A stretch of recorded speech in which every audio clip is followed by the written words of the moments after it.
Okay, this build video is actually just going to cover the AvBay section of my 2.6-inch Punisher kit from Wildman rocketry. Braden Carlson did a great build video for the entire rocket, but he uses a standard AvBay with the bulkheads on both ends, all thread, eye bolts, attachments on both ends. It's for head-in deployment. I actually, for head-in deployment, have been using the cable cutter. I've been using the Piranha from Tinder Rocketry, which has worked very well. I have not used bulkheads and all thread and eye bolts in close to 15 years now, so I'm not going to use those. What I have here is actually a AvBay, I'll call it AvBay receiver. It's intended to go in here into the nose cone itself or into a coupler tube. I have different sizes, and I can put it in, slide in here. The Kevlar is actually goes ahead up to the nose cone, to the eye bolt up there. I'm going to epoxy that all in.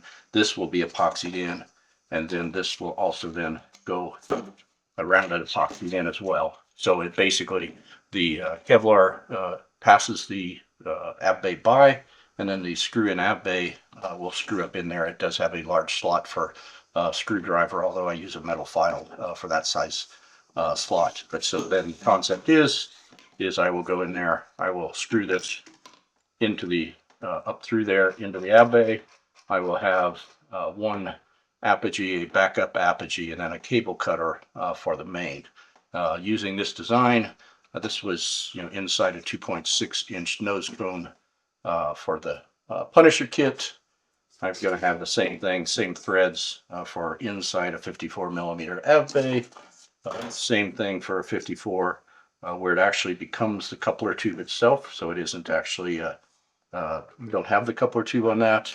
And then different size for different rockets. So this is a Nike kit, I think, from Mad Cow. So so basically I can scale this up from 54 coupler size. I'm going to go up to 3-inch. I don't yet fly much over 3-inch, so I probably won't worry about it there.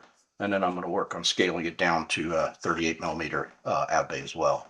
And since I set it up so the AvBay boards are printed separate from the actual receiver and plug, I should be able to actually change the configuration of the AvBays easily enough to support electronic configurations. This one's actually not even epoxied in yet. So anyway, that's where we're going with this. I will let you know first flight of this thing once it's done, some data from it, etc. So I probably may try to do a video on the prep of the cable cutter, just so that everyone sees methodology for that as well. So that's it. We'll see how it goes. Thank you for your time.